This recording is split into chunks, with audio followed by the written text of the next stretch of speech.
I didn't think the comparisons were that bad. That's the stupid part. If you had asked me a year ago whether I was emotionally abusive, dismissive, or cruel to my husband, I would have laughed in your face. I thought I was just honest, playful, maybe a little sarcastic. I didn't realize I was slowly gutting him. And I definitely didn't think he'd ever actually leave. Because Daniel wasn't the leaving type. Daniel was the steady type. The dependable one. The guy everyone said I was so lucky to have. The guy who showed up early, remembered birthdays, fixed things without being asked, and never once made me question where he was at night. He loved me quietly, consistently. And somehow, I convinced myself that meant he was replaceable. Or worse, boring. We've been divorced for 8 months now. He's getting married next spring. And I still sleep on his side of the bed. Because the silence on mine feels like punishment. It didn't start ugly. That's what makes it harder to explain. It started small. Stupid. Casual. Little jokes.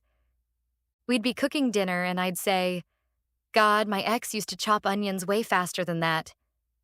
Or he'd struggle to assemble something from IKEA, and I'd laugh and say, Ryan could build these things in like 10 minutes. Ryan. I said his name way too much. Ryan was my ex from college. The wild relationship. The dramatic one. The passionate, toxic roller coaster one.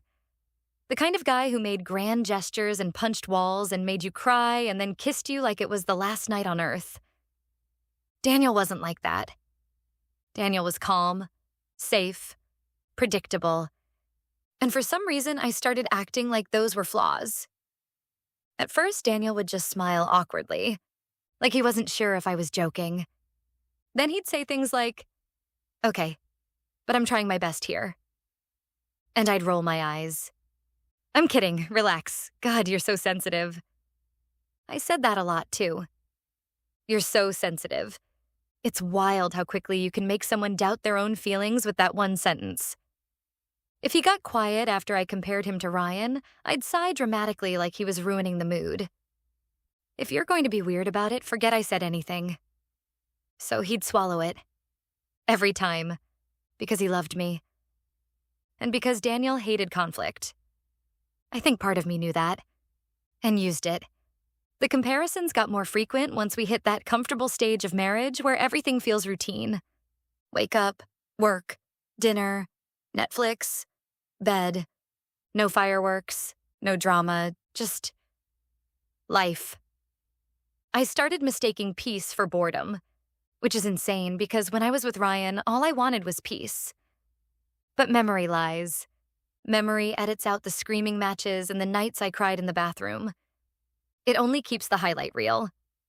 So I started romanticizing someone who treated me like garbage and criticizing the man who treated me like gold.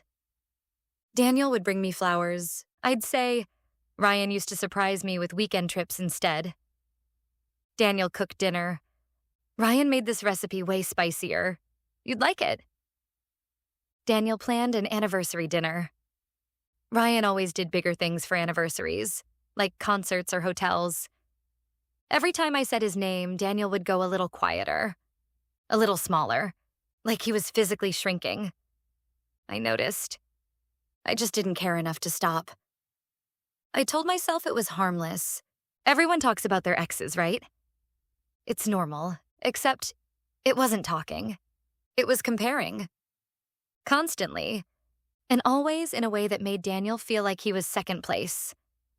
I didn't realize how deep it cut until the night everything snapped. It was such a dumb fight. That's the thing that kills me. Nothing dramatic. No cheating. No screaming, just one sentence too many. We were at a friend's barbecue. Everyone was drinking, laughing. Daniel was telling a story about the time he got lost on a hiking trail with his buddies. He was animated for once, really into it, hands moving around, smiling. I remember looking at him and thinking he looked kind of dorky.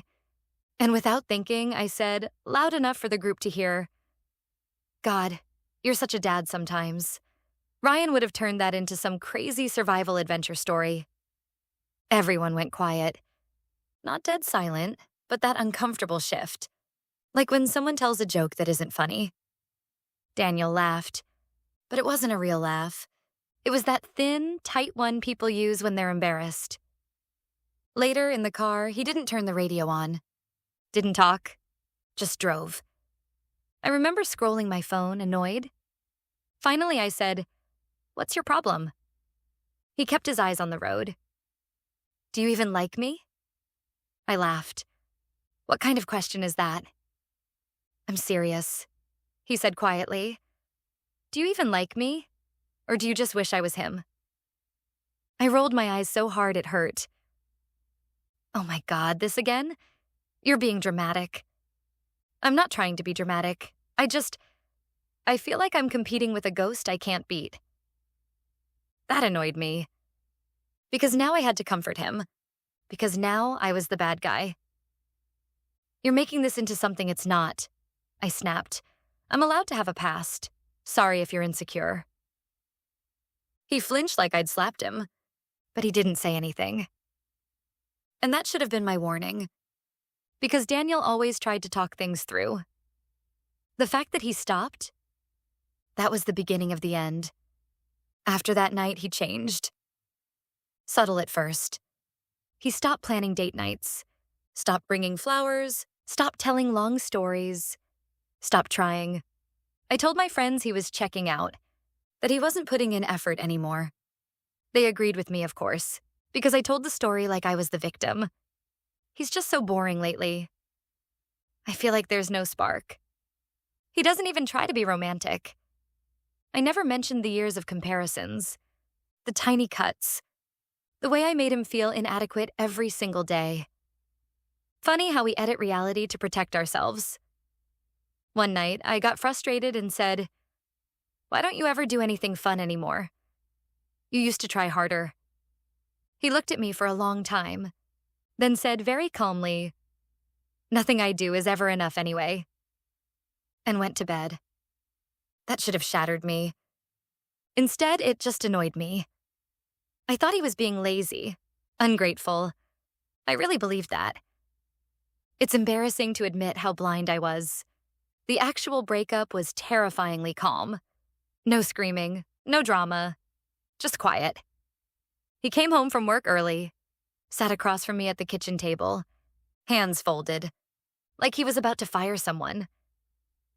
"I think we should separate," he said. I laughed. Actually laughed. "Okay, what did I do now?" "It's not one thing." "Then what is it?"